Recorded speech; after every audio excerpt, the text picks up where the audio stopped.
በረከትን ወይም ደግሞ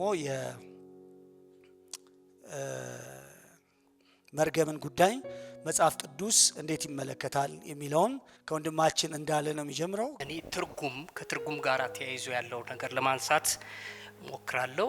ምንድነው የምናደርገው? መጀመሪያ በረከት ማለት ምን ማለት ነው? ማለት በኦሪጂናል ቋንቋው የዚህ ሴማንቲክ ሬንጅ የሚባል ነገር አለ።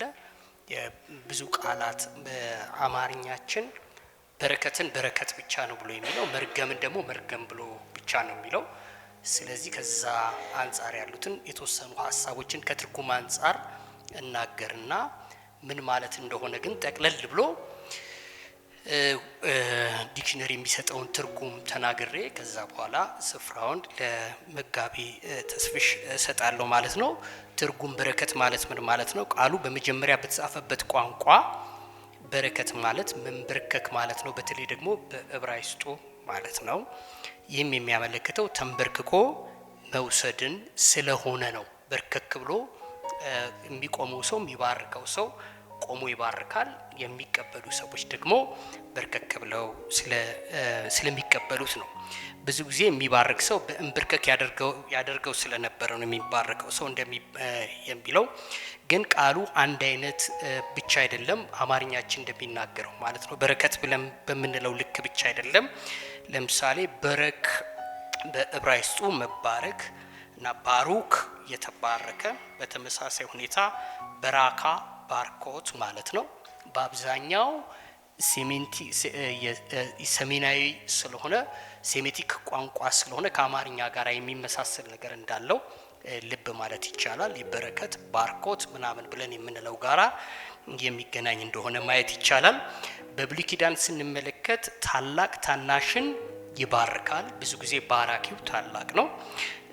በዛ ጊዜ ሞገስ ማግኘትን ያመለክታል። ማለት በረከት ማለት ሞገስ ማግኘትን የሚያመለክተው። ስለዚህ የተባረከ ሰው ባለጸጋና ስኬታማ ይሆናል፣ ፕሮስፐር ይሆናል። አት ሴም ታይም ደግሞ ስኬታማ ይሆናል፣ ሰክሰስፉል ይሆናል። ኦልድ ቴስትመንት ላይ እንዲህ አይነት ነገሮችን እንመለከታለን። ይሄ ነው እግዚአብሔር እንዲባርክ ልመና ማቅረብም ነው በረከት ማለት። ስለዚህ በቤተሰብ ደረጃ በተለይ ደግሞ ወላጆች ይባርካሉ። ኦልድ ቴስትመንት ላይ የምናየው እሱን ነው። ገዢ ይባርካል፣ ሩለር ወይ ደግሞ ኪንጎቹ ይባርካሉ። ቆሞ ህዝቡን እና የሃይማኖት አባት የሚያደርጉት ነገር ነው። በንግግር የሚደረግ ነገር እንደሆነ ማየት ይቻላል። በአዲስ ኪዳን ከተመለከትነው ደግሞ ከበረከት ጋር አያይዘን ከቁሳዊ በረከት ኦር ማቴሪያል ብሌሲንግ ይልቅ መንፈሳዊ በረከት ላይ አዲስ ኪዳን ያነጣጥራል። በኋላ ላይ የሚነሱ ሀሳቦች ይኖራሉ። መርገም የሚለውም እንደዚሁ ሰፊ ሴማንቲክ የሆነ ሬንጅ ነው ያለው። አንድ ነገር ብቻ አይደለም። ሐራር መርገም ሬንጁን ዝም ብሎ ለማሳየት ያለው የተወሰነ እና ቱ ከርስ ማለት ነው። እና ኔቫል ወይ ደግሞ ኔፋል መረገም ቱ ቢ ከርስድ ማለት ነው። በግሪኩም ብንመጣ ቃሉ ልክ እንደ ዕብራይስጡ ሁሉ ሬንጁ በጣም ሰፋ ያለ ነው። ለምሳሌ አናቴማታይዞ ወይ ደግሞ ይሄ ውግዘትን አናቴማ ብዙ ጊዜ ሰምታችሁት ሊሆን ይችላል። አናቴማ የሚለውን ቃል እሱ ቃል ውግዘት ወይ ደግሞ እርግማን እንደሆነ ማየት ይቻላል። ውግዘትን መናገር፣ ዲክሌር ማድረግ፣ ለጥፋት መስጠት፣ ማሰር፣ በመሐላ ስር ማድረግና በእርግማን ስር ማኖር እንደሆነ እንመለከታለን ማለት ነው። ሬንጁ ሰፋ ያለ ነው። ሌላው እንደዚሁ ደግሞ በግሪኩ ካታሮማይ መርገም ነው። ካታላሊዮ የሚልም ቃል አለ። ካታላሊዮ ላሊዮ ማለት ያው መናገር ነው። ካታ አጌንስት ነው እና ስለዚህ በተቃራኒ መናገር የሚል ትርጉም እንዳለው ማየት ይቻላል። ግን እንዲህ ጠቅልል ያለውን ነገር ብቻ ተናግሬ ላቁም እና አንከር ዲክሽነሪ ነው ይሄንን የሚናገረው። ብዙ ነገሮችን ያነሳል። ግን ጠቅልል ያለው ነገር ምንድነው የሚለውን ነገር ለማንሳት ያህል ጠቅልል አድርጎ ሲያቀርበው መርገም እንደ ግስ ካየነው ጥፋት፣ ችግር፣ መከራ በሰዎች ወይም በነገሮች ላይ እንዲደርስ መተንበይ ፕሬዲክት ማድረግ ማለት ነው። እርግማን ይምጣብ ብሎ ፕሬዲክት ማድረግ ወይ ደግሞ መናገር ነው እና መመኘት ዊሽ ማድረግ ነው። መለመን ፕሬ ማለት እንደሆነ ይናገራል። በብሉይ ኪዳን ሕጉን ካለመፈጸም ጋር ተያይዞ ወደ 27 የሚደርሱ መርገሞች ቢቀመጡም በስድስት ማስቀመጥ ይቻላል። ማለት በጣም ብዙ ናቸው መርገሞች፣ ነገር ግን በስድስት ከፋፍሎ ማስቀመጥ ይቻላል። አንደኛው መሸነፍ ወይም ዲፊትድ መሆን፣ ህመም ዲዚዝ እንዲመጣ መርገም መናገር ነው። ሌላው መተው እና መነፈግ ወይ ደግሞ አለማግኘት የሚለውን ማለት ነው። ግዞትና ሞት በሚለው በእነዚህ በስድስት ኦልድ ቴስትመንት ላይ እንመለከታለን። የተረገመ ማለት ጠቃሚ የሆነውን ሁሉ ያጣ ዝቅ ያለ ቦታ ያለው ሰው ወይ ደግሞ ዝቅ ያለ ቦታ የያዘ ሰው ማለት ነው። በአብዛኛው መርገምን በባለስልጣን የሚደረግ ነው። መርገም በመሰረቱ ያህዌ ራሱ አስፈጻሚው ካልሆነ በስተቀር ሐሰተኛ ነቢያቱም ሆኑ እንግዳ ልምምድ የሚለማመዱ በመርገም ጉዳይ ላይ ኃይል የላቸውም። የሚያደርገው ያህዌ ነው። እርግማኑን የሚያስፈጽመው ኃይል ያህዌ ነው። በተለይ ደግሞ በኮቨነንት ፒፕል መካከል በቃል ኪዳኑ ህዝብ መካከል ራሱ ያህዌ ነው።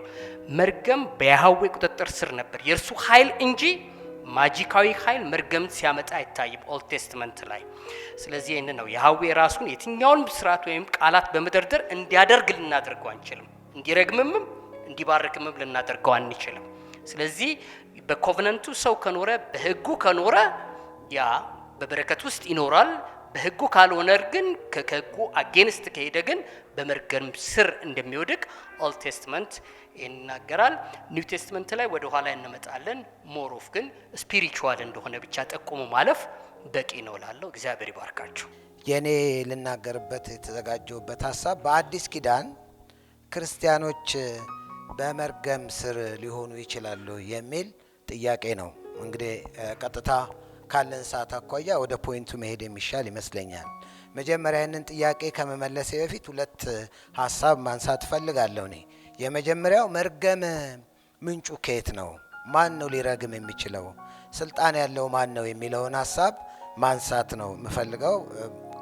በተለይ በብሉይ ኪዳን ይሄንን እናያለን።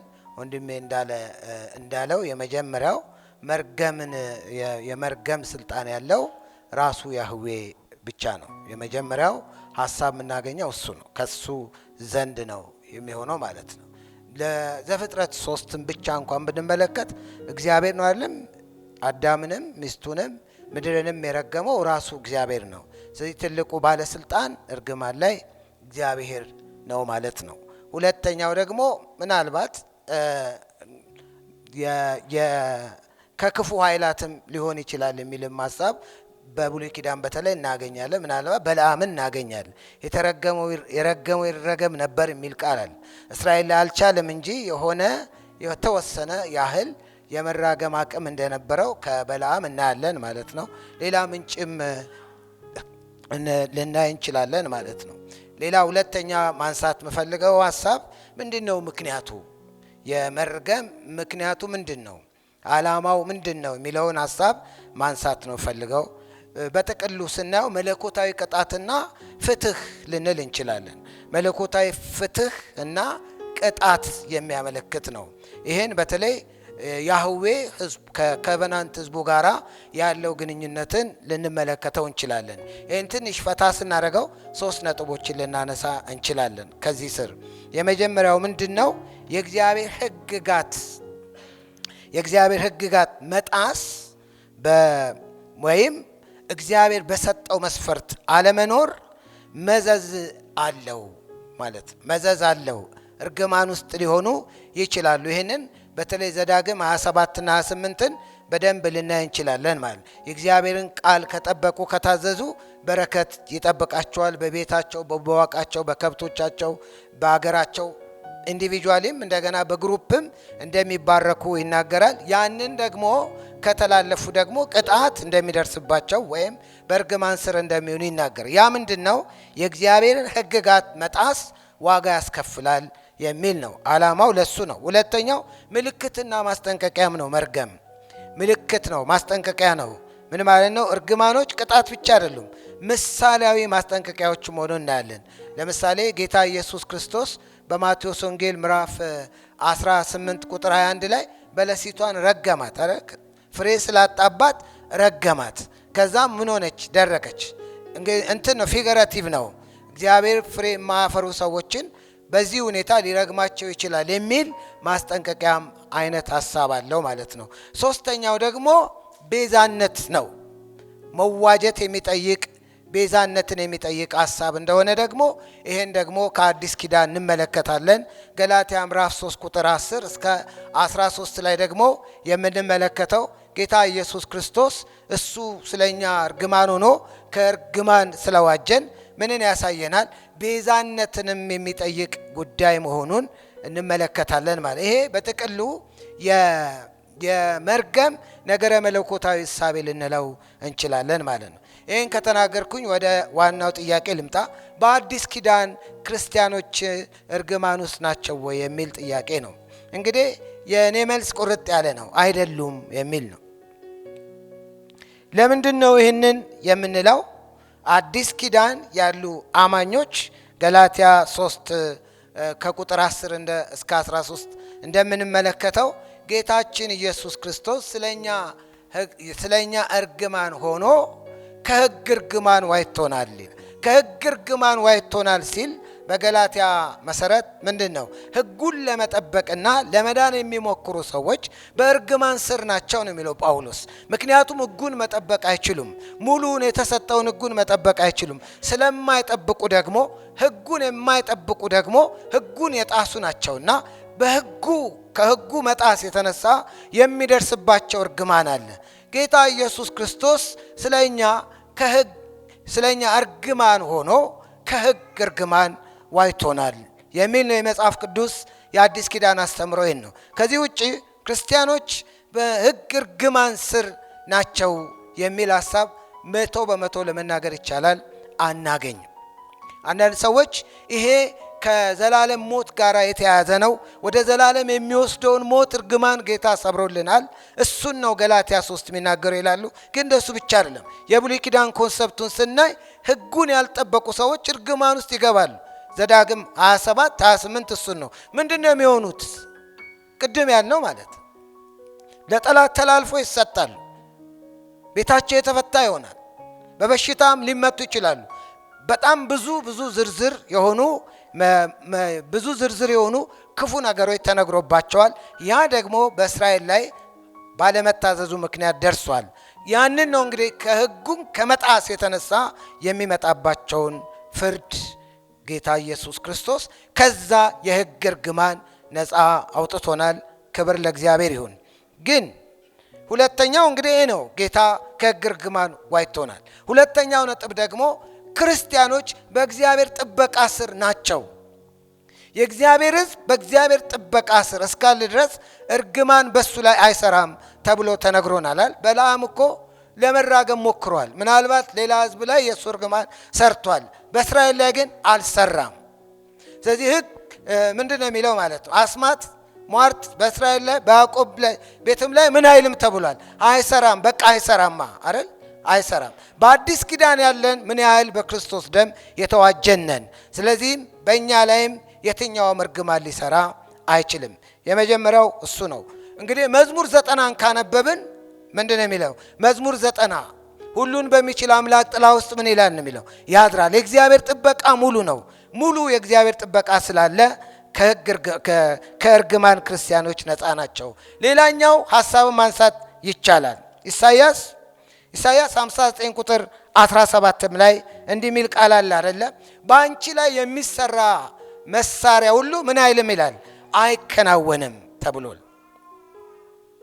በእኛ ላይ ወይም በክርስቲያኖች በእግዚአብሔር ሕዝብ ላይ የሚሰራ የክፋት ሟርትም ይሁን መተትም ይሁን ድግምት ሙከራ ሊኖር ይችላል፣ ግን በእኛ ላይ በቀጥታ ሊሰራ አይችልም። አንድ ጥያቄ ሊነሳ ይችላል። እንግዲህ በዚህ ምድር ላይ ያሉ ክርስቲያኖች ለምን ይታመማሉ? ለምን ይሰደዳሉ? ለምን ፈተና ውስጥ ይገባሉ? ለምንድን ነው አንዳንድ ከባድ ችግሮች ውስጥ የሚያልፉት የሚል ጥያቄ ሊነሳ ይችላል። ይሄ ግን እርግማን አይደለም። ይሄ ምንድን ነው?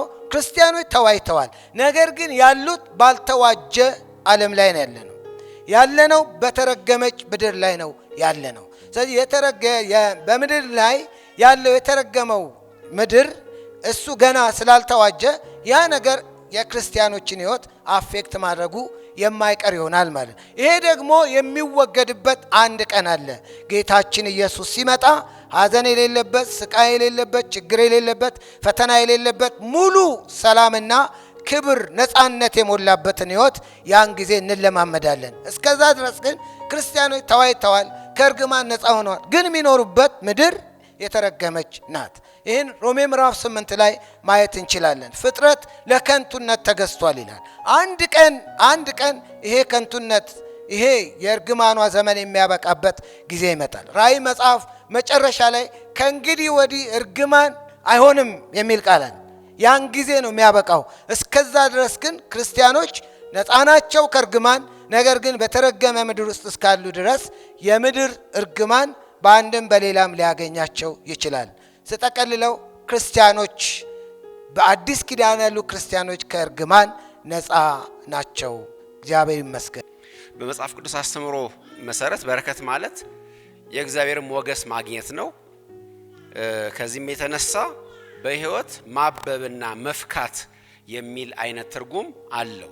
ገና ዘፍጥረት ምዕራፍ 1 ላይ እግዚአብሔር ፍጥረትን ሁሉ ከፈጠረ በኋላ ግዑዙንም ፍጥረት ይሁን የሰውን ልጅ ሲባርክ እንመለከታለን። ለምሳሌ ዘፍጥረት 1:22 ላይ በምድር ላይ ያሉትን የፈጠራቸውን እንስሶችና ተክሎችን ሁሉ ሲባርክ እንመለከታለን። ያ ማለት ፍሬያማ እንዲሆኑ ፈንክሽናል እንዲሆኑ ሲባርካቸው እናገኛለን።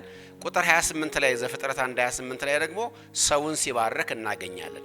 የባረከው ምን ብሎ ነው? ብዙ ተባዙ፣ ምድር ሙሏት፣ ግዟት ብሎ ነው። ስለዚህ ፈንክሽናሊቲ ነው በረከት ማለት።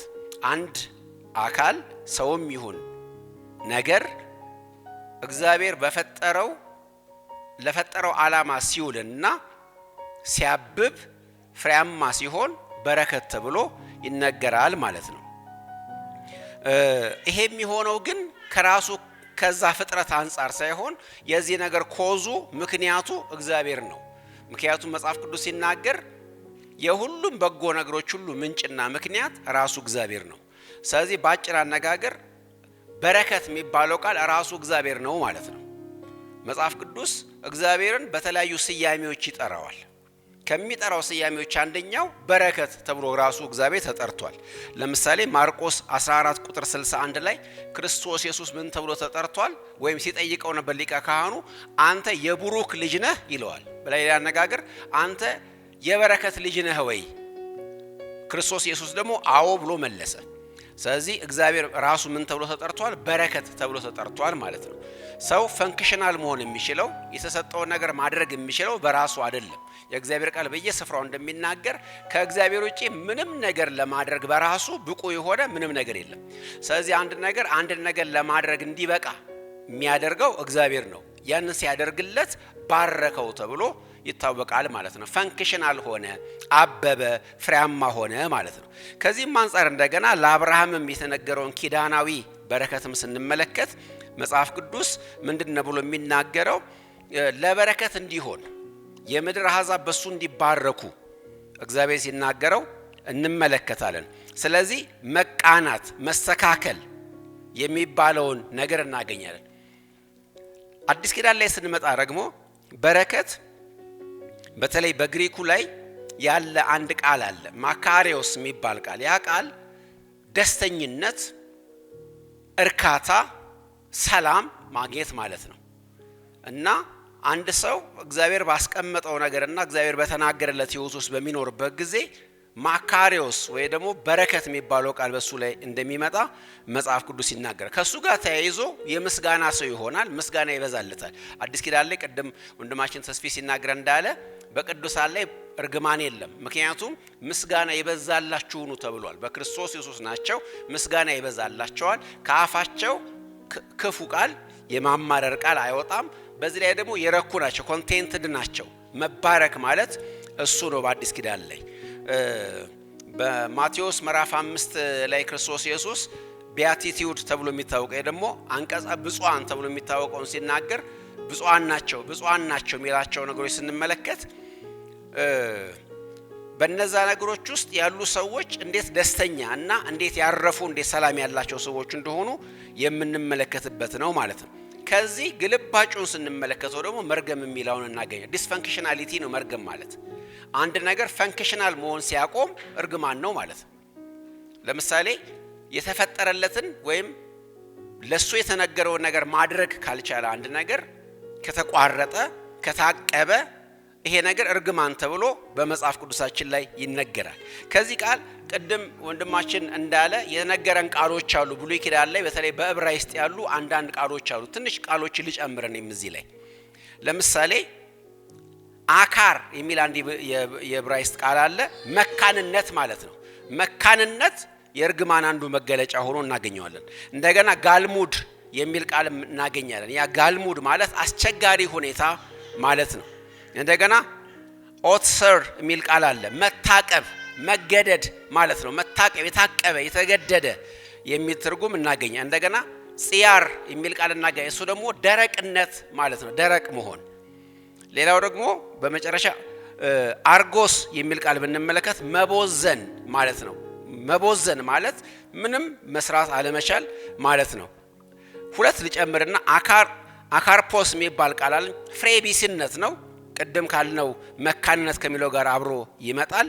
የመጨረሻው ደግሞ ኢረሞስ የሚባል ቃል አለ። እሱ ደግሞ መነጠል፣ ለብቻ መቅረት ማለት ነው። ይሄ ማለት የእርግማን መገለጫዎች ናቸው እነዚህ ሁሉ። ምክንያቱም ዲስፈንክሽናሊቲ ናቸው። አንድ ነገር በተነገረለትና ሊሆን በሚገባው ነገር ካልሆነ ተረግሟል ማለት ነው። ይሄ ነገር ለምን ያገለግላል? ለሰው ይሆናል፣ ለግዑዛን ነገሮችም ይሆናል። ለምሳሌ መሬት ጭምር እንደተረገመች፣ መሬት ጨውና ፍሬያማ የነበረችው ምድር ደረቅ ሆነች፣ ጨዋማ ሆነች፣ ማታፈራ ሆነች ማለት ተረገመች ማለት ነው። ቅድም ደግሞ ተስፊሽ የጠቀሰው በለሲቱን እግዚአብሔር ረገማት እና መከልከል፣ አለመሆን፣ መነጠል፣ ብቻ መቅረት፣ ደረቅነት፣ ፍሬያማ አለመሆን እና በአጠቃላይ ሲቋጭ ምንድነው ዲስፈንክሽናል መሆን፣ አለመስራት፣ እነዚህ ነገሮች እርግማን ተብለው ይወሰዳሉ ማለት ነው። እና እነዚህን ከዛ አይተን ለምሳሌ እባቡንም ብንመለከት እግዚአብሔር እርግማን አስቀመጠበት እና እርግማኑ ምንድነው የሚያሳየው? እንደገና ሌላ ቃል እዚህ ውስጥ የምንመለከተው መቅበዝበዝ የሚባልም ቃል አብሮ እናገኛለን። ስቴራ የሚባለው የዕብራይስጥ ቃል መቅበዝበዝ ምንድነው? እሱ ደግሞ የሚያመለክተን አለመርካት። ቅድም በረከትን ስንመለከት መርካት ነው እንዳልነው ሁሉ የዚህ ተቃራኒው ደግሞ አለመርካት ነው። አለመርካት ማለት ብዙ ቢሰበስብም አይረካም ማለት ነው። እንደምናውቀው መጽሐፍ ቅዱስ ሰው ዓለሙን ሁሉ ቢያተርፍ ነፍሱን ግን ቢያጎድል ይላልና ሁሉ ነገር ኖሮት ነገር ግን ያረካ ይሆናል፣ የተቅበዘበዘ ይሆናል። እያለው አንድ ነገር በዛ ነገር ላይ መደሰት አይችልም። እግዚአብሔር በሐጌ መጽሐፍ ላይ እርግማንን ሲናገረው ምን ብሎ እንደሚናገረው ደሞዛችሁን በቀዳዳ ከረጢት ተቀበላችሁ፣ በላችሁ አልጠገባችሁም፣ ለበሳችሁ አልሞቃችሁም ይላቸዋል። ምን ማለት ነው? ነገሩ አላቸው፣ ደሞዝ አልተከለከሉም፣ እርሻቸውም ፍሬ ከመስጠት አልተቋጠበም። ነገር ግን ያ ነገር በረከት እንዳይኖር እፍ አልኩበት ይላል፣ ተረገመ። ስለዚህ ደስተኛ እንዳይሆኑ አደረጋቸው። ምግብ ጠረጴዛቸው ላይ አለ፣ ቤታቸው ሙሉ ነው፣ ነገር ግን በረከት የላቸውም። አንድ አነጋገር ልጨምርና እዚህ ጋር ላብቃ። አንድ መጽሐፍ ላይ ሳነብ ጥሩ መጽሐፍ ቅዱሳዊ የሆነ ሐሳብ ስለሚገልጥ ነው ያንን ቃል የምነግራችሁ። እግዚአብሔር ሲቆጣ በትር አይቆርጥም ያደርጋል እንጂ ነገር እንዳይጥም ሚል አነጋገር አለ። በትር አልቆረጠም፣ ነገር ግን ነገሩ እንዳይጥም ያደርገዋል። ውሃ አለ አይረካም ሰውየው፣ ልብስ ለብሷል ሞገስ የለውም። እርካታን ሲወስደው ከዛ ውስጥ የእህልን ኃይል እግዚአብሔር ሰበረ ይላል። ውስጡ ያለውን ኤሴንስ እግዚአብሔር ሲያጠፋው ሰው መርካት ሲያቆም በዛ ነገር በእርግማን ስር ሆነ የሚለውን ሐሳብ እንመለከታለን ማለት ነው። ስልጣን ያላቸው በመናገር በረከትንና እርግማንን ማምጣት ይችላሉ ወይም ስልጣን ያላቸው ቤተክርስቲያን መሪዎች ሊሆኑ ይችላሉ በመመናን ላይ ወይም ወላጆች በልጆቻቸው ላይ መርገምን መናገር ይችላሉ የሚል ነው። እንዲሁም በረከትን ማወጅና ማምጣት ይችላሉ ወይ ነው። እኔ እንዲህ አይነት ነገር ትክክል ነው ብዬ አልልም። እርግማን ማምጣት አይችሉም። ምክንያቱም ሲጀመርም ገና ከቀድሞም ማለት ተስፍሽም ዴቨሎፕ ያደረገን የመጣነው ሐሳብ ምንድነው? አማኝ በእርግማን ስር አይደለም ብለናል። ስለዚህኛ ብሩካንን የብሩክ የእግዚአብሔር ልጆች ተብለንም በአዲስ ኪዳን ላይ ተጠርተናል። ስለዚህ በአዲስ ኪዳን ያለው መንፈሳዊ በረከትን ይናገራል እንጂ እንዲህ አይነት የተለየ ዋስትና ሲሰጥ አይታይም። በመባረክም ጉዳይ ላይ የተለየ ዋስትና ሲሰጥ አንመለከትም። ምክንያቱም ሁላችንም በመንፈሳዊ በረከት እንደተባረክን ሞሮፍ ቅድም እንዳልኩት ኦልድ ቴስትመንት ላይ ማቴሪያል የሆነ ብሌሲንግ ነው። ኒው ቴስትመንት ላይ ግን ስፒሪቹዋል የሆነ መንፈሳዊ በረከት ነው። ለምሳሌ የኤፌሶ ምዕራፍ 1 ከ1 ጀምሮ እስከ 14 ያሉ 7 መንፈሳዊ በረከቶች ከኃጢአት መንጻት፣ ጸጋ በዛልን፣ እነዚህ የመሳሰሉት ቀድሞ መወሰን፣ እነዚህ የመሳሰሉ መንፈሳዊ በረከቶች እንደሆኑ ነው የሚናገር። 1:3 ላይ እንደውም በሰማያዊ ስፍራ በመንፈሳዊ በረከት ሁሉ የባረከን የጌታችን ኢየሱስ ክርስቶስ አምላክና አባት ምን ይበል ይላል? ይባረክ ይላል። ስለዚህ ኦሬዲ እኛ የብሩክ የእግዚአብሔር ልጅ የተባረከን ሰዎች ነን። የአብርሃም በረከት በክርስቶስ ኢየሱስ ኦሬዲ ደርሶልናል። ያም ደግሞ ልጅነት እንደሆነ ይናገራል። የዘፍጥረት 12 ቁጥር 3 ይህንን ነው የሚናገረው። ሌላኛው ነገር የነበረን ብቸኛ መርገም የሕግ እርግማን ነው። እርግማንም ኢንተርምስ ኦፍ ከርስም ከተመለከት ነው ማለት ነው የሕግ እርግማን ነው ይባል የነበረው። ያም ካልጠበቅነው ጥፋት ካልጠበቅነው ሕግን ካልጠበቅን ማለት ነው ጥፋት ይመጣብን ነበር ወይ በእርግማን ስር ይጥለን ነበረ። ያ ነው በዘዳግም 27 ቁጥር 26 ላይ ያንን ነው ብሎ የሚናገረው። ከዚያ እርግማን በመስቀል ላይ ተሰቅሎ ኢየሱስ ክርስቶስ ዋጅቶናል። በመስቀል ላይ ተሰቅሎ እንዲገደል በብሉይ ኪዳን እንደተወሰነበት አመፀኛ ልጅ፣ በነገራችን ላይ ጌታችን ኢየሱስ ክርስቶስ ከአመፀኛው ልጅ ጋራ ነው የተነጻጸረው። አመፀኛው ልጅ አመጽ በመስራቱ ሕግን አባትና እናቱን በመሳደቡ ምክንያት በዘዳግም መጽሐፍ ላይ በእርግማን ስር ስለሆነ እንዲህ አይነት ሰው በእንጨት ላይ ስቀለውና ይሙት ብሎ በዛ በዘዳግም መጽሐፍ ላይ ይናገራል። ነገር ግን ጌታ ኢየሱስ ክርስቶስ ልክ ባመጽነው ሰዎች የምትክነት ሞት ሞቷል እና ይህንንም ሲሆን ደግሞ በአደባባይ በምትክነት ሞቶ ነው እኛ ከሕግ እርግማን ነፃ ያወጣን። ሕግ ሊያመጣብን ያለው መርገም ወስዶልናል። ስለዚህ ያለብን ብቸኛ እርግማን የሕግ እርግማን ነበር፣ እርሱም ተሰብሯል። የላያችን ላይ እኛ የተረገምን ሰዎች አይደለንም። በጸሎት ከዘር ማንዘር እርግማን ሰዎችን ማላቀቅ ይቻላል ወይ የሚል ነው ይሄ ጥያቄ የተነሳው። እንግዲህ በሀገራችን ብዙ ጊዜ እንደዛ የሚሉ ሰዎች አሉ። እንደውም የሆነ አንድ ወንድማችን ብዙ ከተሞች እየዞረ የከተሞችን እርግማን በጸሎት ሰብራለሁ የሚል ወንድም አለ። ወንድማችን መጋቢ አሮን ጥሩ ነው መነጋገር፣ እውነቱን በአደባባይ ስላለ ማለት ነው እንደዛ ይላል። እንዲህ አይነት ነገር ግን በተለይ በአዲስ ኪዳን የለም።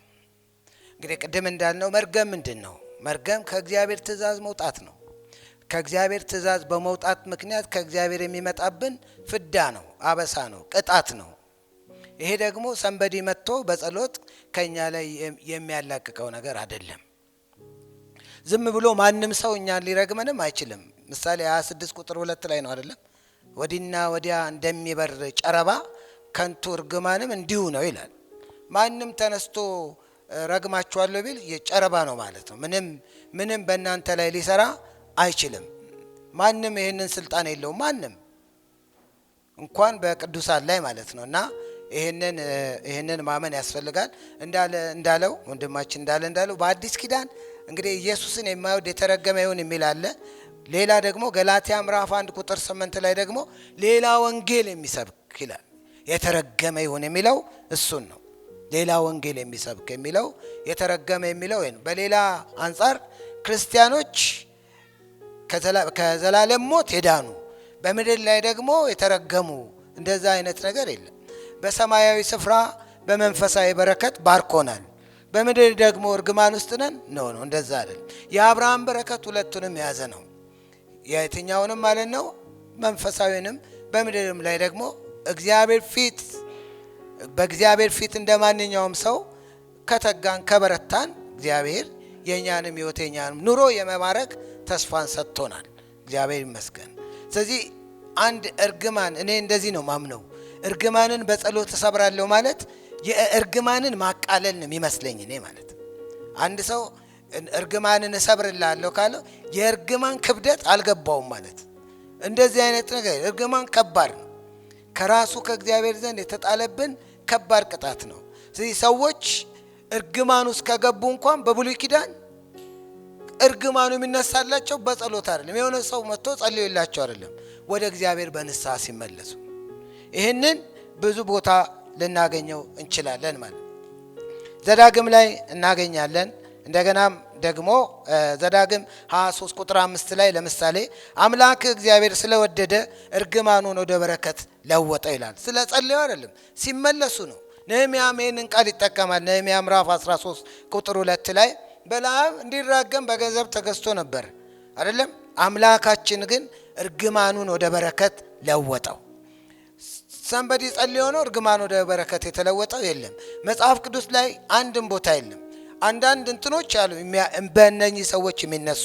ለምሳሌ በኢያሪኮ የነበረው ውሃ ነው፣ ሞት ነበረበት፣ ፈወሰ። እሱ ናቹራሊ የነበረበት ችግር ነው እንጂ የተፈወሰው የተረገመ ውሃ ነበር የሚል ምንም ማስረጃ ምንም መረጃ አናገኝም። ስለዚህ በክርስቶስ ኢየሱስ ከሆንን ካመንን ከእርግማን ነፃ ነን። ይሄንን ግን አምነን መቀበል አለብን። በነፃነት ለመኖር ይሄን የእግዚአብሔር ቃል አምነን መኖር አለብን። ሰዎች ከሚነግሩን ማስረጃዎች፣ ሰዎች ከሚጠቅሱልን ምስክርነቶች በላይ የእግዚአብሔር ቃል እውነት ነው። የእግዚአብሔር ቃል ስለኛ አስረግጦ የሚነግረን ከእርግማን ነፃ ናችሁ። ይሄ ነፃነታችሁ። በነገራችን ላይ እርግማን ተብሎ ብዙ የሚወራው ብዙ የሚጸለየው አፍሪካ ውስጥ ነው። አውሮፓ አሜሪካ ብትሄዱ እንደዚህ። ለምንድነው ደግሞ ትልቁ ምክንያት አንሲስተርስ ስፒሪት ነው። ከዛ ስለመጣን የመጣንበት ባክግራውንድ ወርልድ ቪዋችን ነው። የአፍሪካ ወርልድ ቪው ነው ይሄንን ያመጣብን ማለት ይሄ እንጂ መጽሐፍ ቅዱሳዊ አይደለም። ባህላዊ አንሁን፣ መንፈሳዊ እንሁን። የእግዚአብሔር ቃል ላይ እንመርኮስ። እርግማን በእኛ ላይ አይሰራም። ምናልባት ሰዎች ኃጢአት በሰሩ ጊዜ የኃጢአት ኮንሲኩዌንስ ሊኖረው ይችላል። ሰው የዘራውን ያጭዳል ተብሏል። እሱም ግን እርግማን ነው ልንለው አንችልም። ሰውየው ኃጢአት ቢሰራ በሰራው ኃጢአት ከእግዚአብሔር ዘንድ ቅጣት ሊቀበል ይችላል። በንስሐ ሲመለስ ደግሞ እግዚአብሔር ምሕረት ያደርግለታል። ይህንን ግን እርግማን ነው ተረግመሃል፣ ና እኔ ልጸልይልህ ነፃ ላውጣህ የሚል ከሆነ ኖ ማንም ነፃ አውጭ የለም። ከእርግማን ነፃ ሊያወጣን የሚችል አንድ ነው። በጸሎት አልዳንም። በክርስቶስ ኢየሱስ በመስቀል ላይ ስራ ድነናል አይደለም? በክርስቶስ ኢየሱስ ማለት በነፃነት ልንኖር ክርስቶስ ምን አደረገን ነው? ነፃ አውጣ። ሃይማኖት አይደለም፣ ራሱ ክርስቶስ ነው። ከእርግማንም ክርስቶስ ነፃ አውጥቶናል። በጌታ ቃል እየታዘዝን መኖር፣ ከዛን የጌታን በረከት እንቀበላለን። አንድ ሐሳብ ልናገር። ታዲያ ለምን እንትን አላልንም? ለምን ብርክርክ አላልንም? ለምን ሁሉ አልሞላልንም? ይሄ ሌላ ኢሹ ነው እንጂ ከእርግማን ጋር አይገናኝ። እንደሚገባ ብንሰራ፣ እንደሚገባ ብንንቀሳቀስ፣ በጽድቅ ብንንቀሳቀስ፣ በትጋት ብንንቀሳቀስ እግዚአብሔር እኛን በባረክ እቅድ አለው እንደ ፈቃዱ። ክብር ለሱ ይሁን። እንደምታውቁት እንደዚህ አይነት ልምምዶች አሉ አይደለ? ለምሳሌ አሜሪካኖች ጋድ ብሌስ አሜሪካ ይላሉ። እኛም አሁን መሪዎቻችን ወይም ባለስልጣናት ንግግር ሲያደርጉ እግዚአብሔር ኢትዮጵያን ይባርክ ይባላል እና በአገር ደረጃ በረከትንና መርገም የሚባል ነገር አለ ወይ የሚለውን መመልከት ስላለብን ትንሽ ነገሮች ላንሳሱ ላይ እንግዲህ አስቀድመን ማየት የሚኖርብን ሰዎች የሚናገሯቸው እነዚህ ነገሮች እንደ በጎ ምኞት መግለጫ ናቸው የሚወሰዱት እንጂ የእግዚአብሔር ቃል እውነታዎች አይደሉም። አንድ እሱ። ሁለተኛ በረከት ሲሉም ራሱ መጽሐፍ ቅዱስ ላይ ያለውን የበረከት ትርጉም የተናገሩም አይደለም። ቀደም ወንድሞቻችን በደንብ እንዳሳዩን በረከት መንፈሳዊ ነው ትርጉሙ። በነገራችን ላይ አዲስ ኪዳን ላይ ብቻ አይደለም፣ ብሉይ ኪዳን ላይ እንኳን ራሱ በረከት ቁሳዊ አይደለም መንፈሳዊ ነው። ለምን ብላችሁ ብትጠይቁ ለምሳሌ እግዚአብሔር ያዕቆብን ወደድኩ ኤሳውን ጠላሁ ይላል አይደለ? ነገር ግን ኤሳው ያገኘውን ምድርስ ብትመለከቱ በጣም ብዙ ምድራዊ በረከት የነበረበት የሴይርን ተራራ ነው እግዚአብሔር የሰጠው። የቁሳዊ ችግር አልነበረበትም። እንደውም ያዕቆብና ኤሳው ሁለቱ በተገናኙበት ጊዜ ምንድነው ያደረገው? ያዕቆብ ማነው? ኤሳው እጅ መንሻ ሊሰጠው ሲል ያዕቆብ እኔ እኮ ብዙ አለኝ ካንተ የበለጠ አለኝ ሲለው እንመለከታለን። ስለዚህ ኤሳው በቁሳዊ ነገር አልጎደለበትም።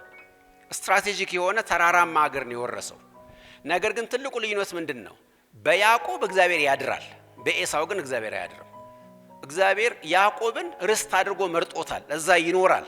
የእግዚአብሔር መኖር ነው እንጂ በረከት ምድራዊ ወተትና ማሩ አይደለም። እንደውም አስገራሚ ቃል ልንገራችሁ። ዘዳግም 26 ቁጥር 15 ላይ እንደዚህ በሉ የሚል ቃል ታገኛላችሁ። ወተትና ማር የምታፈሰው ምድር ባርክ። ልብ በሉ፣ ወተትና ማር ያፈሰሰች ምንድን ነው የምትባረከው? ወተትና ማር እንድታፈስ አይደለም የምትባረከው፣ የምታፈሰውን ምድር ባርክ። ወተትና ማር ማፍሰሱ አይደለም በረከቱ ማለት ነው። እግዚአብሔር እዛ መኖሩ ነው በረከቱ። ስለዚህ እግዚአብሔር እዛ እንዲቀጥል ከነሱ ጋር አብሮ እንዲሆን ነው በረከት የሚናገሩት። ብዙ ቁስ ኖሯት ግን እስራኤል ኢሳይያስ ምዕራፍ 2 ከቁጥር 6 እስከ 8 ላይ በወርቅና በብር ምድሪቱ ተሞልታለች፣ በፈረሶችና በሰረገሎች ተሞልታለች ይልና ነገር ግን እግዚአብሔር ታዋቸው፣ ምክንያቱም የምስራቃውያን አመል ስለተሞሉ እንደ ፍልስጤሞች ሟርተኛ ስለሆኑ ምድራቸው በጣዖት ስለተሞላች ይላል። አዘ ሴም ታይም ምድራቸው በወርቅ ተሞልታለች፣ በብር ተሞልታለች፣ በጣዖታትም ተሞልታለች። ስለዚህ በረከት ማለት እሱ አይደለም። እግዚአብሔር ተዋቸው ይላል እዛ ቦታ ላይ። ስለዚህ በረከት ቁሳዊ አይደለም። ሰዎች ኢትዮጵያን ይባርክ አሜሪካን ይባርክ ሲሉ ስለ ቁስ ነው የሚናገሩት። የእግዚአብሔር ቃል እሱን አይናገርም። ከዚህ ጋር ተያይዞ ብዙ ሰዎች ልብ ውስጥ ሊመጣ የሚችል አንድ ነገር አለ። ምናልባት አንዳንዶች በኔጌቲቭም በፖዚቲቭ ነገር ሳይነሱ እንመለከታለን። አፍሪካ በካም ምክንያት የተረገመች ነች። እግዚአብሔር ኖህ ከሶስት ልጆቹ አንደኛውን እንደረገመና የሱ ደግሞ ዲሴንዳንቶች ወይም የሱ ዝርያዎች አፍሪካኖችና ጥቁሮች ስለሆኑ አፍሪካ ተረግማለች ከዚህ የተነሳ የሚል ትርጉም ብዙ ሰዎች ሲናገሩ እንመለከታለን። ነገር ግን መጽሐፍ ቅዱስን በደንብ ያለ ማወቅና ያለ ማንበብ ጉዳይ ነው። ሲጀመር እግዚአብሔር ካምን አልረገመም። የረገመው ከካም ልጆች አንዱ የነበረውን ከነዓንን ነው። 4 ልጆች ነበሩት ካም ነው የእስራኤሎች ወይም የአፍሪካኖች የጥቁሮች አባት ካልን እሱ አይደለም፣ ግንዱ አይደለም የተረገመው ማለት ነው። ዲሴንዳንቱ የሆነው ከነዓን ነው። ከነዓን ደግሞ መረገሙን በምንድን ነው የምናየው? እስራኤላውያን የወረሱት የከነዓናውያንን ምድር ነው። እነሱን አስወጣቸው፣ ነቀላቸው። ከዛ በኋላ እስራኤልን እግዚአብሔር እዛ አሰፈረ። ስለዚህ ያርግማን ራሱ እዛ ቦታ ላይ አኮምፕሊሽድ ሆነዋል ማለት ነው ዘጸአት ላይ። ምክንያቱም ከነዓናውያንን እግዚአብሔር ስላስወገዳቸው፣ ምክንያቱም ጨረቃን የሚያመልኩ በክፉ አማልክት የሚመሩ ሰዎች ስለነበሩ እግዚአብሔር ጽዋቸው ሲሞላ አነሳቸው። ካምን ሳይሆን እግዚአብሔር የረገመው ከካም ዲሴንዳንቶች መካከል አንደኛው የሆነውን ከነዓንን ብቻ ነው። እሱም ቢሆን ደግሞ እንዳልኳችሁ አኮምፕሊሽድ የተደረገው ምድራቸውን እግዚአብሔር ለእስራኤል ሲሰጥ ነው እንጂ የከነዓን ዝርያ እንደተረገበ አንመለከትም። አዲስ ኪዳን ላይ ማቴዎስ 15 ቁጥር 22 ላይ በእስራኤል እንኳን እንደዚህ አይነት እምነት የለም ብሎ እግዚአብሔር ክርስቶስ ኢየሱስ የባረካትና ልጇን የፈወሰላት ሴት ከነዓናዊ ሴት ነች። የልጆችን እንጀራ ለቡችሎች አልሰጠም ያላት በኋላ ደግሞ በእምነቷ የመሰከረላትና የባረካት ያቺ ሴት ከነዓናዊት እንደሆነች እንመለከታለን። አዲስ ኪዳን ላይ ባሪያ የለም፣ ጨዋ የለም፣ እስኩስቴስ የለም፣ የግሪክ ሰው የለም፣ አይሁድ የለም፣ በክርስቶስ ኢየሱስ ሁሉም አንድ ነው ተብሎ ተጽፏልና የሆነ ዘርን የሆነ ቋንቋን ወይም የሆነ ቀለምን እርግማን አለው ለመናገር በፍጹም አይቻልም። ሌላው ነገር ደግሞ ምናልባት ፕራክቲካል የሆነ ነገር ትንሽ ላንሳ። ብዙ ሰዎች አፍሪካ ተረግማለች ብለው ያስባሉ። ነገር ግን በምን መስፈርት አይተ ነው የሚለውን ትንሽ ልናገር። በተፈጥሮ ካልን ከየትኛውም ኮንቲኔንት በላይ በጣም ብሩክ የሆነችው አፍሪካ ነች። ቆንጆ አየር ያለባት፣ የከርሰ ምድርም የገጸ ምድርም ብዙ በረከት ያላት አህጉር ከየትኛውም ሰሞኑን ስለ ሰማይ ጠቀስ ስለሆነ በረዶ እያየን ነው አይደለም? ካናዳና አሜሪካ። ታዲያ የትኛውን የተባረከ ምድር አሜሪካና ካናዳ ነው ወይስ ዌስተርን ሄሚስፌር ነው ወይስ ደግሞ አፍሪካ ነው ብለን መጠየቅ እንችላለን። አንድ ውጫዊ እንኳን ስንመለከት ማህበራዊ ነገር ነው ካልን የአፍሪካ ማህበራዊ ትስስር እጅግ በጣም ደስ የሚያሰኝና በጣም ብዙ በረከት ያለው እንደሆነ እናውቃለን። እምነትስ ነው ብለን ብንመለከት በዓለማችን ላይ በጣም ቫይብራንት የሆኑ ቸርቾች በጣም የተባረከ እግዚአብሔር የሚመለክበትን አህጉር ብንመለከት ቁጥር 1 አፍሪካ ነው። በአሁኑ ጊዜ በጣም በርካታ አማኞች በቁጥር ያሉት አፍሪካ ውስጥ ነው። እውነተኛው ወንጌል በብዛት የሰበከው አፍሪካ። ስለዚህ ከየት አመጣ ነው? አንዳንድ ጊዜ ምዕራባውያን የሚናገሩትን ነገር ብቻ ወስደን እንደ እግዚአብሔር ቃል የማየታችን የተዛባ ምልከታ ነውና ስለዚህ ይሄን ነገር እናስወግድ ያስፈልጋል። እግዚአብሔር ማንንም በህዝብ በጂኦግራፊካል እና በፖለቲካል ሎኬሽን ውስጥ ያለ ነገር አልረገመም የሚለው ለመናገር የኔ ጥያቄ ምንድነው የመንፈሳዊ ስልጣን ያላቸው ሰዎች የሚያወጡት በሌሎች ላይ በተለይም በማያምኑ ሰዎች ላይ ወይም ደግሞ በሚያምንም ሰው ላይ የሚናገሩት ነገር አፌክት ያደርጋል ወይ? ጌታ ይባረክ። እኔም ልጠይቅ የምፈልገው የቤተ ክርስቲያንን ኦቶሪቲ ለጴጥሮስ የተሰጠው በሰማይ በምድር ያሰርከው በሰማይ የታሰረ ይሆናል፣ በምድር የፈታኸው በሰማይ የተፈታ ይሆናል የሚለው ከዛም ደግሞ የአባቶችን ኦቶሪቲ በብሉይ ኪዳን አባቶች ልጆቻቸውን ባርከዋል ከኖህ ጀምሮ ረግመዋል። ያ ደግሞ ፕራክቲካሊ ሆኗል። እግዚአብሔር ብቻ ነው የሚረግመው ካልን አባቶች ረግመው ሆኗል። በአዲስ ኪዳንም ጳውሎስ ለኮንደሜ እንዳነሳው ከርስ ዳርጎታል። ሊያውም እስከ ነፍሱን ለሰይጣን አሳልፎ እስከ መሰጠት ድረስ ከአባቱ ሚስት ጋር የተኛውን ሰውዬ አድርጓል። ምክንያቱም ጳውሎስ ኦቶሪቲ ስላለው ስልጣን ስላለውና ስልጣን ያላቸው ሰዎችም ቢሆኑ ምንም ማድረግ አይችሉም የሚለው እንዲብራራ። ከመድረኩ የተሰጡት ትንታኔዎች አስተማሪ ናቸው በጣም ማለት ነው። እኔ መጠየቅ የምፈልገው ያው በሁለቱም ዙሪያ በትርጉም በደንብ ተሰጥቷቸዋል። መርገም የሆነ በረከት ማለት ነው። ምናልባት ከመርገም አንፃር የተሰጡትን ከማንሳት አንፃር ቀደም በደንብ የተብራራ ነገር ፍሬያማ አለመሆን ሊሆን ይችላል፣ መካንነት፣ በሽታ የተሰጡት ትርጓሜዎችና ድምዳሜው ግን ስፔሻል ነው የሆነው ከመድረኩ አንፃር የተሰጠው ማለት ነው። እዚህ ጋር ያለው ተጨባጩ ነገር የሚታየው ነገር የእርግማን ትርጉም ተጨባጭ ነው። በመድራችን አሁን እያየናቸው ያሉ ነገሮች ናቸው። በመድራችን ብቻም ሳይሆን እንደ ክርስቲያንም ብንሆንም በራሳችንም ጭምር የምናያቸው ነገሮች ናቸው። ትርጉም የተሰጠው ትርጉም ማለት ነው። መካንነት በቤተ ክርስቲያን ውስጥም ወይም ደግሞ በአንድ አማኝም ሲፈጠር እናያለን። ፍሬያማ ለመሆን በተለያዩ ሁኔታዎች ሰርተው ደክመው ለፍተው ላይባረኩ የሚችሉበት ሁኔታ በአይናችን የምናየው ነገር ነው። ይሄ ማብራሪያም ብዙ ማስረጃ የሚያስፈልግ ነገር አይደለም እና የሚታዩ ነገሮች በአጠቃላይ እያየናቸው ያሉ ነገሮች በአጠቃላይ በትርጉም ደረጃ ከመድረኩም እንደተሰጠው ማብራሪያ በትክክል በተጨባጭ በተግባር ቤተክርስቲያን ውስጥ እየታየ ያለ ጉዳይ ያለ ነው። ኢትዮጵያ ውስጥ ነው።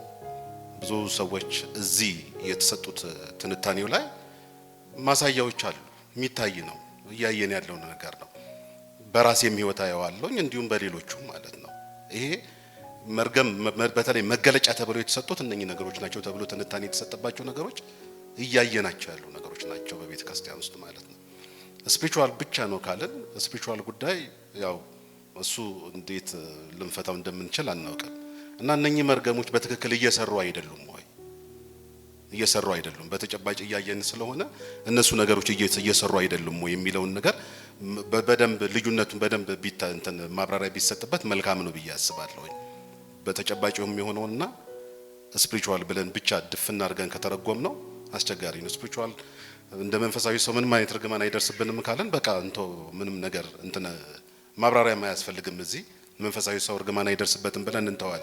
ግን ርግማን ብለን መገለጫ ብለን የሰጠነው ነገር ግን እየሆነ ነው ያለው የሚታይ ነው ሆኗል የሚለውን ነገር ልዩነቱን በደንብ ማብራሪያ ቢሰጥበት መልካም ነው። በሁለተኛ ደረጃ ማነሳው ስልጣን ላለው አካል ብለን የምንመለከተው ነገር አባቶች ወይም ቤተክርስቲያን ውስጥ ያሉ ሰዎች መባረክ አይችሉም። አሁን ጳውሎስ በጽሁፎቹ ማጠቃለያም ሆነ መጀመሪያ ሲባርክ እናያለን። ያ በረከት መቼስ ያ አዎንታዊ ነገር አዎንታዊ ስሜት ይደርሳል ወይስ አይደርስም? ይደርሳል ብዬ አምናለሁ። ይሄ ከሆነ ሌሎች ላይ ያለው እንትን ይሰራል መስራት የሚችል ነው ብዬ አስባለሁና ከዛ አንፃር ያለው ነገር እንዴት ይታያል ነው። አመሰግናለሁ። አንደበት እሳት ነው ካለ የፍጥረትን ሩጫ ይገታል ይላል። ስለዚህ ይህ አንደበት የፍጥረትን ሩጫ የሚገታ ከሆነ መርገም ካፋቸው ባፍ የሚወጣ ከሆነ ይሄን እንዴት ነው የምናየው? ካንደበት ውስጥ የሚወጣው መርገም ከሆነ የሚገታ ከሆነ ሩጫን የሚገታ ከሆነ መቼም መርገም ሊሆን ይችላል እና አንዳንዴ መልካም ትናገራላችሁ እንደገና በሌላ ደግሞ አንደበታችሁ ክፉን ትናገራላችሁ ይላል። ስለዚህ እነዚህ ሁለቱን እንዴት እናያቸዋለን? መልካም እየተናገረን እየረገምን እና አይሰራም ወይ? ይሄ የሚሰራ አይደለም ወይ? ስለ ኃጢአት ፓስተር ተስፍሽና የተናገረ ላይ ሰው ኃጢአት ሲሰራ የኃጢአት ሲኩዌንስ አለ የተባለ ላይ ነው። ስለዚህ የኃጢአት ሲኩዌንስ ካለ የእርግማንና የኃጢአት በኃጢአት ምክንያት የሚመጣ እርግማን በምን ምክንያት ነው የሚመጣ? በኃጢአት ሲኩዌንስ አይደለም ወይ? በምንድን ነው የሚመጣ እርግማን የሚለው ማለት ነው። ስለዚህ ያው ኃጢአትና የኃጢአት ሲኩዌንስና እርግማን ትንሽ ዲፊኒሽን ልዩነቱ ቢሰጥ ደስ ይለኛል። በአዲስ ኪዳናችን ስንመለከት ጳውሎስ ነው መሰለኝ በብዛት ሲረግም እንመለከተውና እንደውም ምንድነው ያለው? አንድ ቦታ ኢየሱስ ክርስቶስን የማይወድ ቢኖር የተረገመ ይሁን ይላል።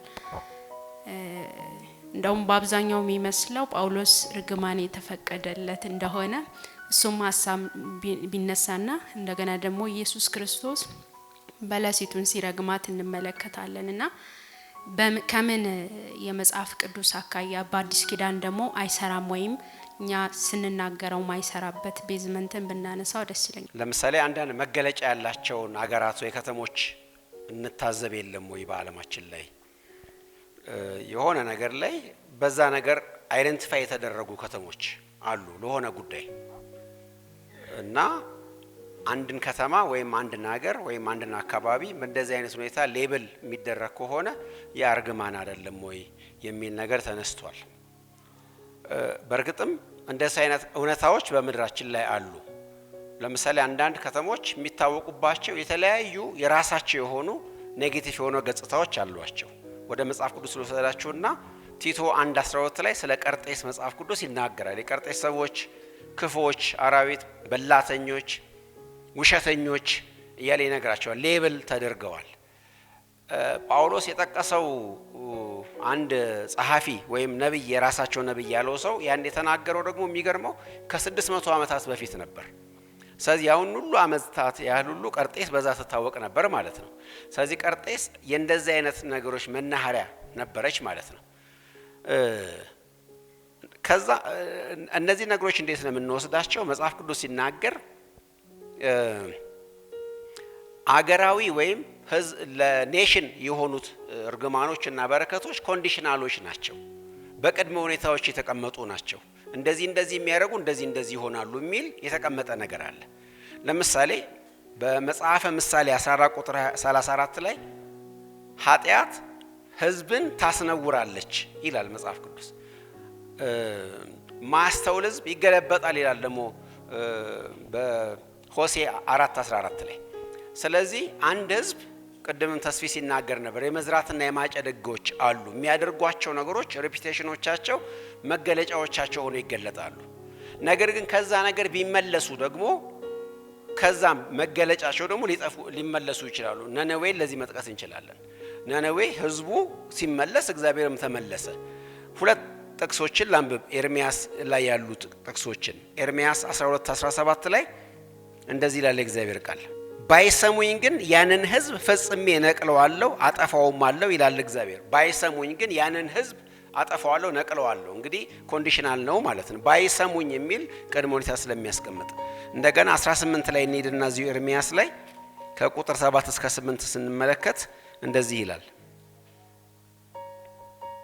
ስለ ህዝብ ስለ መንግስትም እነቅል አፈርስም አጠፋም ዘንድ በተናገርኩ ጊዜ ስለሱ የተናገርኩበት ያ ህዝብ ከክፋቱ ቢመለስ እኔ አደርግበት ዘንድ ካሰብኩት ነገር ሁሉ እጸጸታለሁ።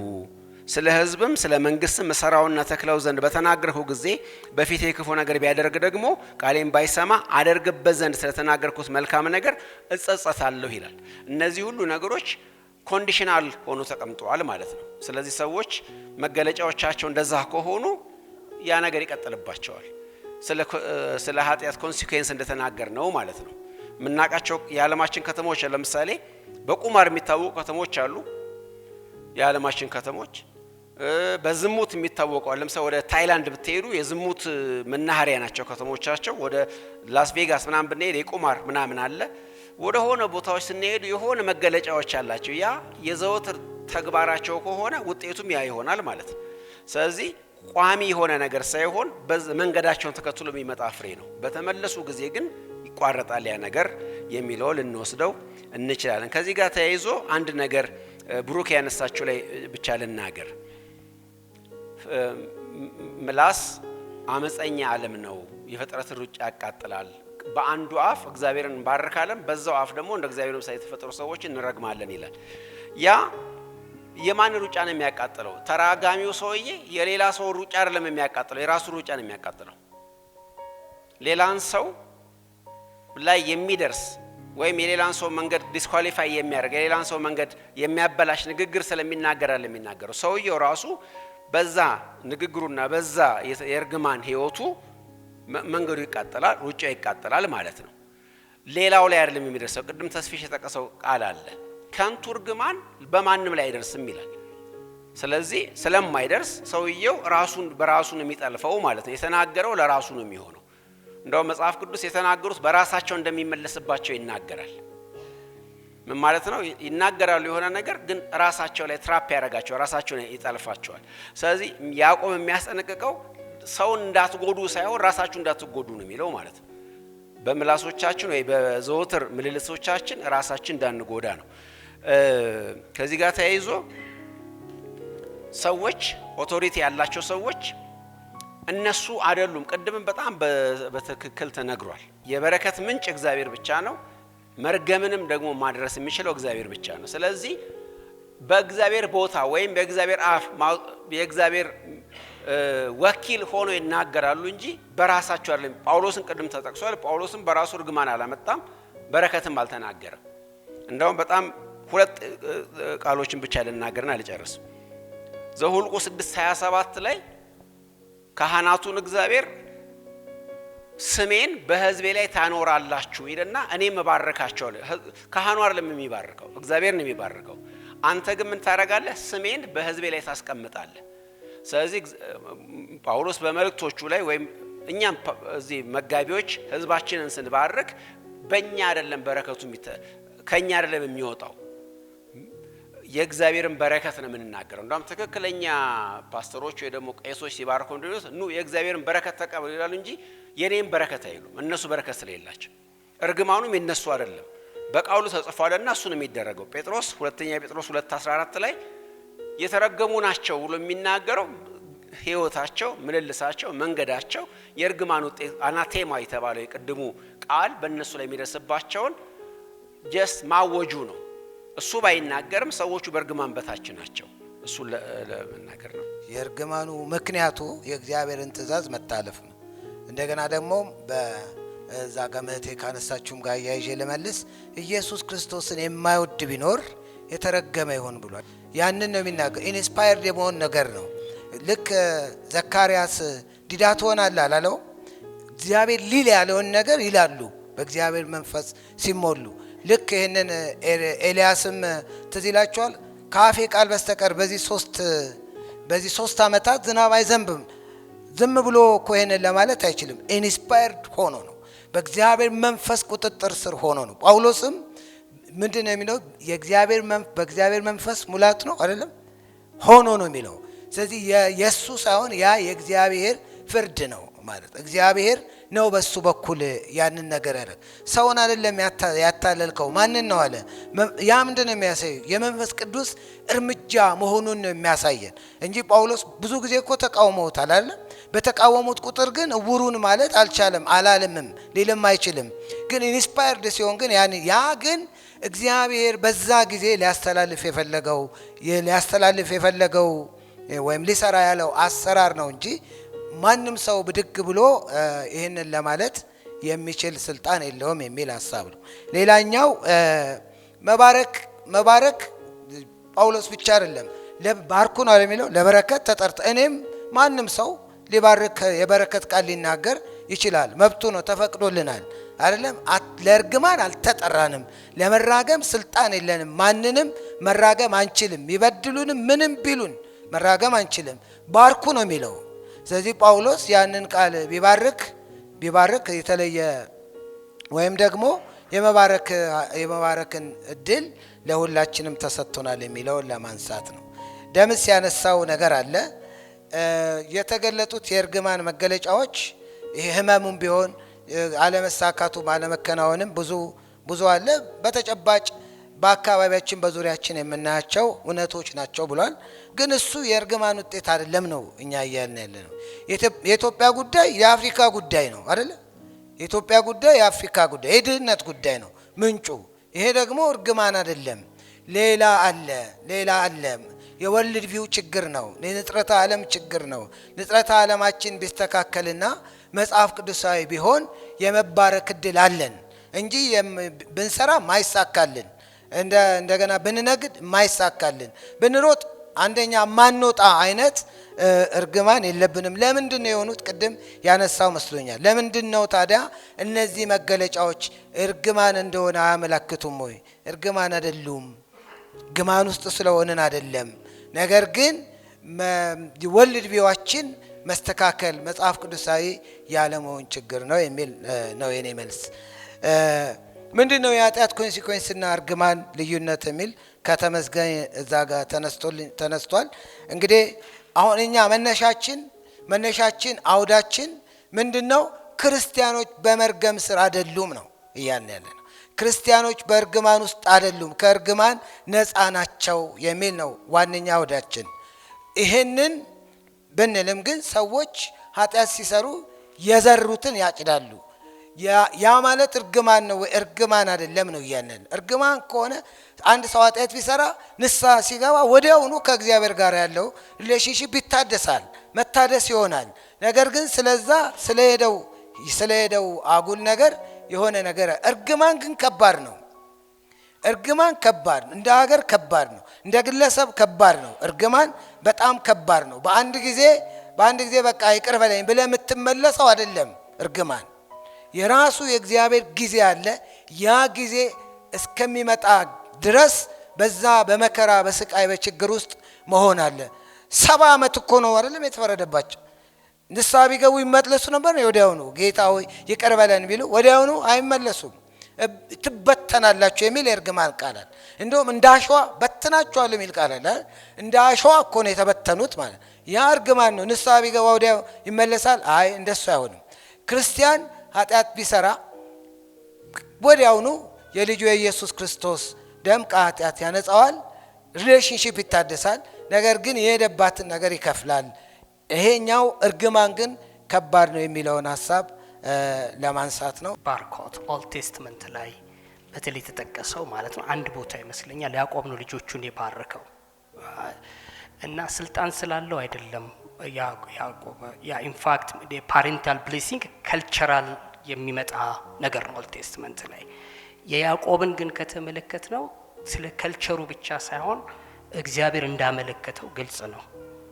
ምክንያቱም ሲባርካቸው ስትመለከቱ የኤፍሬምን እናት ታስታውሱ እንደሆነ የምናሴን ነገር ራሱ እጁን ካልተሳሳቱ በስተቀር ያዕቆብ ነው አጠላልፎ ሲባርክ ትመለከታላችሁ። አይ ወንድ አባቴ ሆይ ይላል ዮሴፍ፣ ይሄኛው ነው እኮ ያ ታላቁ እኮ ይሄ ነውና ታናሹ ላይ ነው ቀኝ እጅህን ያኖርከው ሲለው ኖ ህዝብ ይሆናል። ይሄኛው ግን ምን ይላል?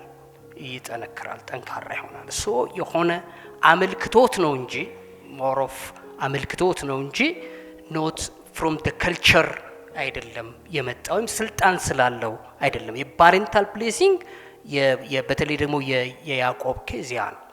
የሙሴንም ራሱ ብንመለከትም ሙሴም the whole እጣቸውን የሚናገረው እግዚአብሔር እንዳመለከተው መጠን ሆኖ ኦልድ ቴስትመንት ላይ ይሄንን ነገር እንመለከታለን። ቅድም እንዳልነው ነው እኔም የማምነው ማነው ሉሌ ፓስተር ሉል እንደተናገረው ነው ባራኪው እግዚአብሔር ነው እንጂ በረከት ከማን አይወጣም፣ ከባራኪዎቹ አይደለም የሚወጣው።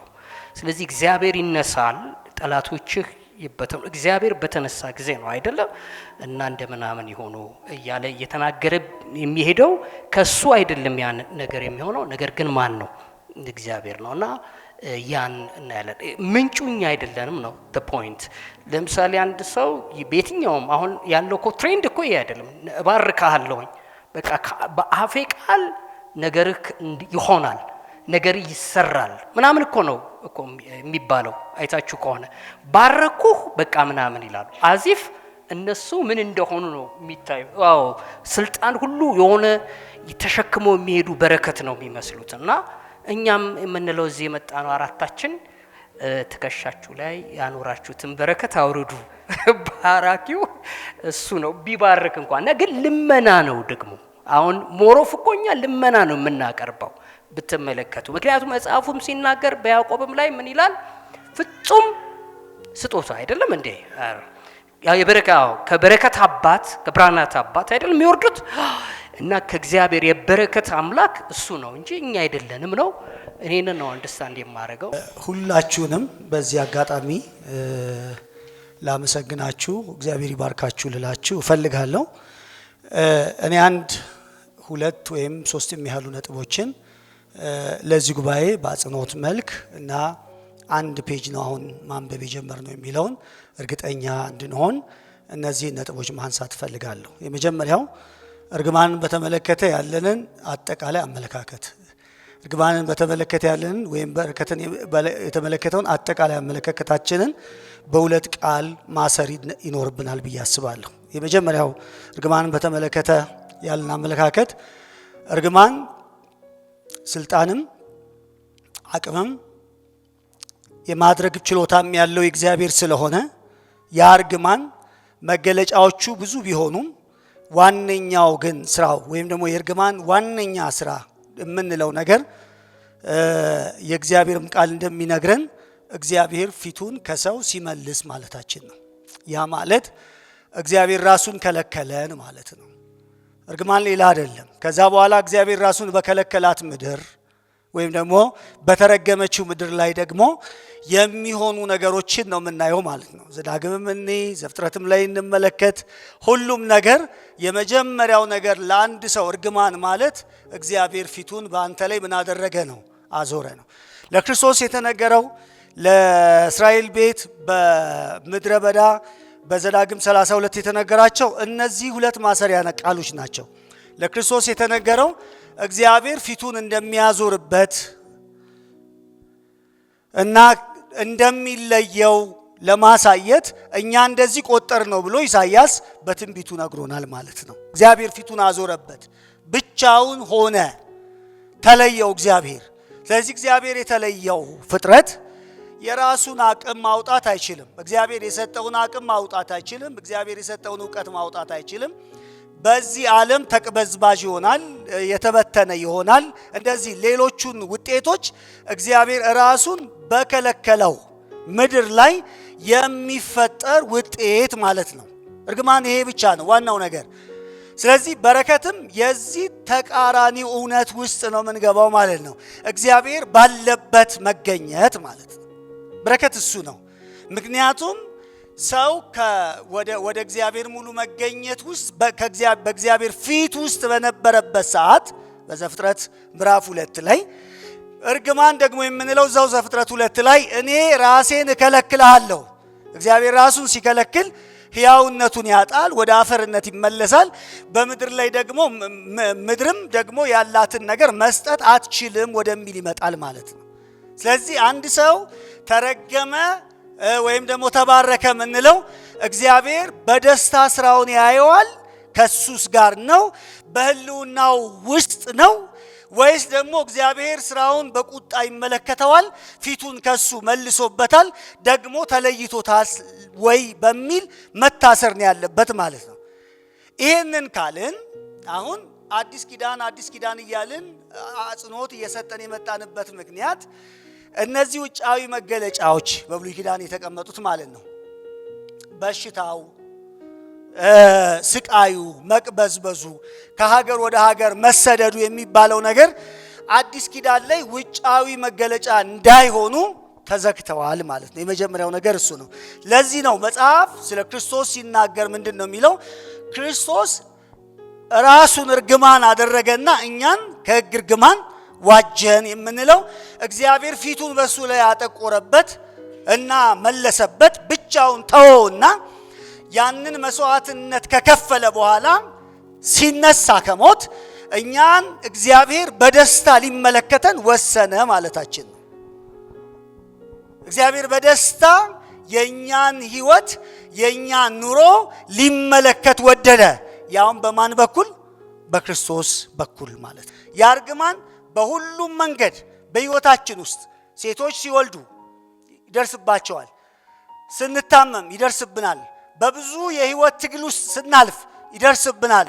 ምክንያቱስ ካንተ የተነሳ ምድር የተረገመች ናት የምትለዋ የዘፍጥረት 3 የምታከትመው ራእይ ምዕራፍ 21 ላይ ነው። እሱ የሚሰበረው የዛን ጊዜ ነው። እሱ አይሰበርም። በጸሎት ልስበር ብትሉትም አይሰበርም። ምድር መልኳ እንደዚህ ሆኖ እንዲቀጥል፣ እንደዚሁ እንድታረጅ፣ እንደዚሁ ደግሞ ሆና እንድታልፍ የእግዚአብሔር በጎ ፍቃድ ሆኗል፣ ውሳኔ ሆኗል ማለት ነው። ይሄኛውን ኢየሱስ ለመስበር አልተገለጠም። በፍጻሜ ግን እንዲሰብረው እናውቃለን ማለት ነው። ኢየሱስ ከኛ ለማስወገድ የመጣው የሕግን እርግማን ነው። የሕግ እርግማን ማለት የእግዚአብሔርን መገኘት ወደ ህይወታችን ሊመልስ፣ ባለመታዘዝ ምክንያት ከእግዚአብሔር መገኘት የወጣውን ህይወታችንን ወደ ሙሉ ወደ እግዚአብሔር መገኘት ውስጥ ሊያስገባ ግን እርሱ ከእግዚአብሔር መገኘት ወጥቷል። ለኛ የሆነልን እርሱ ነው በመስቀል ላይ ማለት ነው። ስለዚህ ለኛ በረከት ምንድነው? እንደ አዲስ ኪዳን ክርስቲያን ስንል መገኘቱ ነው የምንለው። እርግማንስ ምንድነው ከተባልን ከዚህ የመገኘት ትምህርት የወጣ ህይወት ማለት ነው። ይህንን ሁሉም ሰው በልቡ ውስጥ ገንዘብ ሊያደርገው የሚገባ እውቀት ነው ማለት ነው። የእግዚአብሔር መገኘት ያለበት ህይወት ውስጥ በመከራ ሊያልፍ ይችላል። አዎ፣ ምክንያቱስ የአዳም እርግማን ሳይሆን የተሰበረው የሕግ እርግማን ስለሆነ ማለት ነው። ስለዚህ ከአዳም እርግማን ማንም ሰው ኤግዘምትድ አይደለም። እንደዛ ከሆነ እንግዲያውስ አትሞቱም ማለት ነው። አሜሪካም ያለው ሰው ይሞታል፣ አውሮፓም ያለው ይሞታል፣ ኢትዮጵያ ውስጥም ያለው ሰው ይሞታል። እኩል ነው የሚሞተው ማለት ነው። አውሮፓም ውስጥ ምድር መንቀጥቀጥ አለ፣ ኢትዮጵያ ውስጥ ምድር መንቀጥቀጥ አለ፣ ሌላውም ሀገር ውስጥ እንደዛ ይመጣል ማለት ነው። ምክንያቱስ ይሄ እርግማን በመንፈሳዊ ልምምዶቻችን እንሰብረዋለን? የማይታሰብ ነው። ለምን? ምድር ከዚህ እርግማን የምትወጣበት ቀንና ጊዜ እንደተቀጠረላት ሁላችን ልብ ልንል ይገባናል። ይህንን አንድ ነጥብ እንያዝ። የመጨረሻው ከእርግማን አኳያ ነው አሁን የሚያወራውት ማለት ነው። ከበረከትም አኳያ ማሰብ የሚገባንን ነገር ቅድም አጽንኦት ተሰጥቶ በረከት የእግዚአብሔር ነው፣ አሁን ደግሞ የሚሰራው በመንፈስ ነው የሚለውን ነገር እንደገና አጽንኦት ሰጥታችሁ እንድትይዙት እፈልጋለሁ ማለት ነው። ምክንያቱም በረከት የእግዚአብሔር መገኘት ነው ብለን ካሰብን የእግዚአብሔር መገኘት ያለበት ሰው ተልእኮን ለማስፈጸም እግዚአብሔር ለተልእኮ ማስፈጸሚያ የሆኑ መከናወኛዎችን ይሰጠው ይሆናል እንጂ ያ መገለጫዎችን ይሰጠው ይሆናል እንጂ እውነተኛው በረከት የምንለው ነገር መጽሐፍ ቅዱሳችንም አጽንኦትም ሰጥቶ የነገረን ነገር እግዚአብሔር በእኛ ህይወት ውስጥ ዓላማውን ለማስፈጸም እኛ ትክክለኛው አቅም ላይ ራሳችንን ማግኘት መቻላችን ነው። ስለዚህ ወገኖቼ ሆይ ይህንን ወደ ትክክለኛው አቅም ደግሞ የምንለው ተፈጥሮ ወደሚሰጠን አቅም፣ መሬት ወደምትሰጠን አቅም፣ ደግሞ ከባቢያችን ወደሚሰጠን አቅም ሳይሆን የምናተኩረው በመንፈስ ለእግዚአብሔር ተልእኮ ደግሞ በህይወታችን ውስጥ ለሚገለጠው የጽድቅ ተጽዕኖ ለዛኛው እግዚአብሔር አሁን አቅም እንደሰጠን እናውቃለን። በዚህ ህይወት ማለት ነው እግዚአብሔር ባረከን የምንለው ወገኖቼ ሆይ በጎ ለማድረግ የቀናውን ልቦና በማግኘታችን የሚሰላ ይሆናል ማለት ነው። በጎ ለማድረግ የቀና ልቦና ያገኘ ሰው ሁሉ በአምላኩ በእግዚአብሔር ፊት ምን ያደረገ ነው? የተባረከ ነው።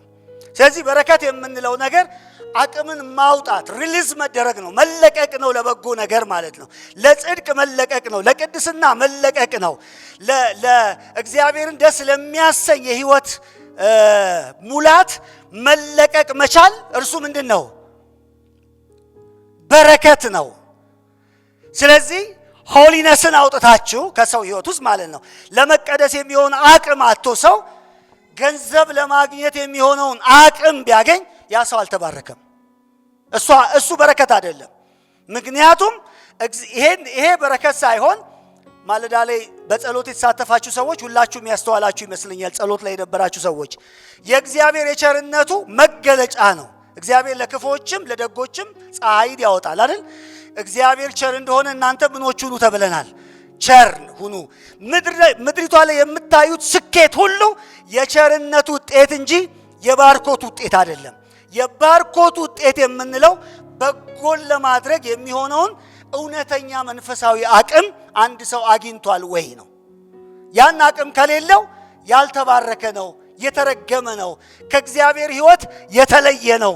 እግዚአብሔር ፊቱን የሰወረበት ሰው ያ ሰው ነው ማለት ነው ማለታችን ነው። በዚህ እንሰራው።